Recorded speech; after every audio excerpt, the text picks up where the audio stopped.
هذا وما كنا لنهتدي لولا أن هدانا الله أشهد أن لا إله إلا الله وحده لا شريك له وأشهد أن محمدا عبده ورسوله لا نبي بعده اللهم صل وسلم وبارك على نبينا محمد وعلى آله وأصحابه أجمعين ومن تبعه بإحسان إلى يوم الدين أما بعد. Alhamdulillah, hadirin Bapak Ibu jamaah subuh yang insyaallah dirahmati dan dimuliakan Allah Subhanahu wa taala. Amin. Senantiasa kita memuji Allah Subhanahu wa taala atas limpahan rahmat, nikmat dan karunia-Nya kepada kita semua, sehingga dengan itu semua alhamdulillah kita bisa menghadirkan diri kita di tempat yang paling mulia di atas permukaan bumi ini, yakni masjid. Semoga Allah Subhanahu wa taala memasukkan kita termasuk dalam golongan orang-orang yang dimuliakan di dunia sampai di akhirat. Amin. Selanjutnya kata Nabi sallallahu alaihi wasallam, yaitu manusia terbagi menjadi dua ketika setelah Isya. Itu Nabi sabdakan, ada sebagian orang menghabiskan malamnya dengan kemaksiatan dan ada orang yang menghabiskan malamnya dengan ketaatan. Maka semoga Allah Subhanahu wa taala memberikan kita kekuatan untuk termasuk ke dalam golongan orang-orang yang menghabiskan malam kita dengan ketaatan kepada Allah Subhanahu wa taala. Maka Nabi sabdakan, salat Isya secara berjamaah, siapapun orangnya yang hadir salat Isya secara berjamaah, seperti kata Nabi seolah-olah dia salat separuh malam. Lalu kemudian kalau dia menghadiri salat subuh secara berjamaah, maka kata Nabi seperti dia salat seluruh malam, sepanjang malam seolah-olah dia hidupkan semuanya, yakni salat subuh berjamaah. Maka keutamaannya begitu besar. Kemudian nikmat yang paling besar sebenarnya dalam Islam yang dibahas oleh para ulama, termasuk dalam hadis Nabi sallallahu alaihi wasallam, adalah nikmat Allah beri kita kekuatan keimanan dan keislaman. Karena dengan dua nikmat ini apabila kita miliki, maka ujian ataupun cobaan hidup yang seberat apapun kita rasakan akan menjadi ringan, akan menjadi terasa lebih mudah untuk dijalani. Maka siapapun orangnya, ketika di zaman yang berbeda, maka salah seorang ulama sebelum di masa sekarang dan sudah wafat, Syekh Yusuf Al-Qaradawi, beliau pernah menulis di statusnya di Twitter, saya pernah baca, itu statusnya begini: fa inna fi kulli zamanin fir'aunun wa qarun wa haman, dan banyak lagi. Kata beliau, di setiap zaman itu ada Fir'aunnya, ada Qarunnya, ada Hamannya. Maka hadirin, Allah menceritakan kisah-kisah mereka dalam Al-Quran untuk menjadi pelajaran buat kita umat akhir zaman. Dalam surah Al-Qasas ayat 77, itu Allah menceritakan tentang bagaimana kita bersikap, bagaimana cara terbaik seorang orang Islam, orang yang beriman menyikapi kehidupan dunia ini. Cara menjalani seperti apa? Di sini ada ayat kaligrafi tulis, wabtaghi fi ma ataakallahu ad-darul akhirah wa la tansa nasibaka minad dunya. Jadi Allah perintahkan kita untuk mengejar, bersegera menyiapkan bekal-bekal akhirat kita. Tapi Allah katakan jangan lupa bagianmu di dunia ini. Karena kamu masih hidup di dunia, maka jangan lupa bagianmu di dunia. Analoginya seperti ini, contoh jadi. Contoh, kita seorang anak diberi uang 100.000 oleh ibu kita.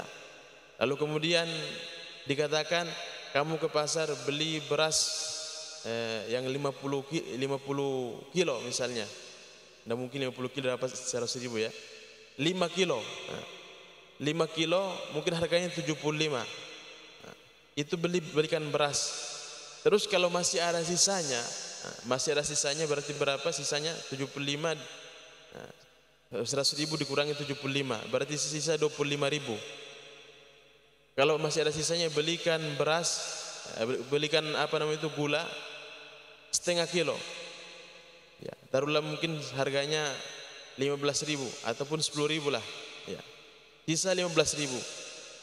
Kalau masih ada sisanya lagi, ya, kamu belikanlah cabai. Ya. Maka hadirin, seakan-akan pergilah ke pasar.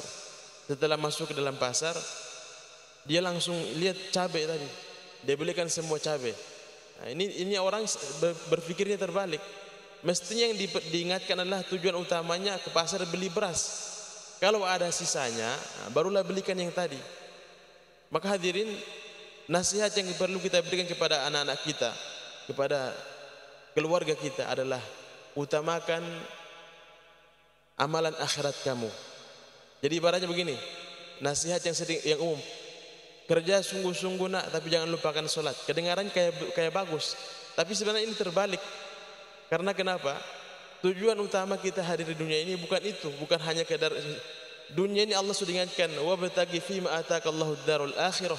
Kamu utamakan dulu pekerjaan, ibadahmu, tapi jangan kamu lupakan pekerjaanmu. Seperti itu.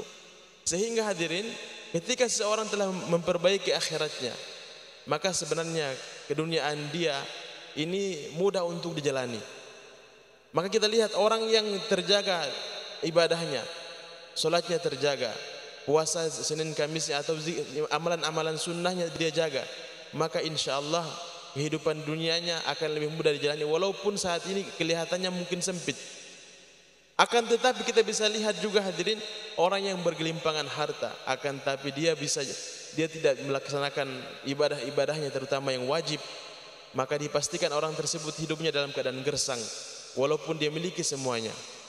Maka hadirin jamaah subuh rahimakumullah, kita masuki momen sekarang di awal ya bulan Zulhijjah. Maka Allah Subhanahu wa taala mensyariatkan untuk berkurban. Salah satunya Allah ingatkan dalam Al-Qur'an itu, la yanalallahu luhumuha wala dima'uha walakin yanaluhu taqwa minkum. Jadi bukan karena Allah butuh darah ataupun daging yang kita kurbankan, bukan. Akan tetapi kata Allah, ketakwaan kalianlah yang akan sampai kepada Allah Subhanahu wa taala. Maka sebenarnya hakikat berkurban itu adalah ketaatan kita kepada perintah Allah Subhanahu wa taala. Bukan karena kita mau kurbankan kambing ataupun sapi kemudian itu akan sampai kepada Allah, bukan begitu. Itu semua kita kembali kepada manusia menikmatinya. Akan tetapi poin penting dalam berkurban adalah Allah Subhanahu wa taala inginkan kita menjadi hambanya yang mentaati perintahnya. Makanya di surah Al-Kautsar itu, fasholli li rabbika wanhar. Setelah kamu salat diperintahkan berkurbanlah. Maka hadirin jamaah subuh rahimakumullah, perintah Allah Subhanahu wa taala dalam Al-Qur'an begitu banyak, dan tujuan akhirnya adalah hambanya mengutamakan kehidupan akhirat daripada kehidupan dunianya. Karena kenapa? Dunia ini pasti kita tinggalkan semuanya. Akan tetapi bagi orang yang berakal, dia akan kirim sebanyak mungkin ke negeri yang dia akan tuju. Bagi orang yang berakal, dia akan membangun rumah terbaiknya di tempat yang akan dia tuju. Makanya kenapa, mohon maaf, kita kadang masih takut mati, karena di sana kita yakin belum siap amalan kita di sana. Kita belum siap rumah terbaik kita di sana. Kita belum siapkan harta terbaik, amalan-amalan terbaik kita di surga, belum siap. Maka bagi orang yang telah siap, ini beda dalam menghadapi kehidupan dunia. Mati sekarang pun, besok dan lusa ataupun tahun depan baginya sama saja kalau sudah siap bekalnya. Tapi bagi orang yang belum siap bekalnya, aduh, masih tunggu-tunggu, bahkan cenderung melupakan kematian.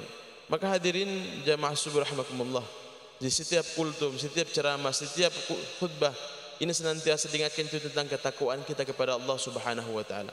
Kenapa ini takwa? Memang takwa ini sebenarnya sifat. Takwa adalah sifatnya orang-orang yang beriman, yang mana ketika seorang yang beriman telah mencapai sifat ini, masuk ke dalam sifat ini, maka Allah sebutkan sifatnya. Orang yang ketika sampai kepada ketakwaan, dia tidak akan menahan hartanya, dia tidak akan menahan kekuatannya, dia tidak akan menahan waktunya untuk kebaikan. Ya.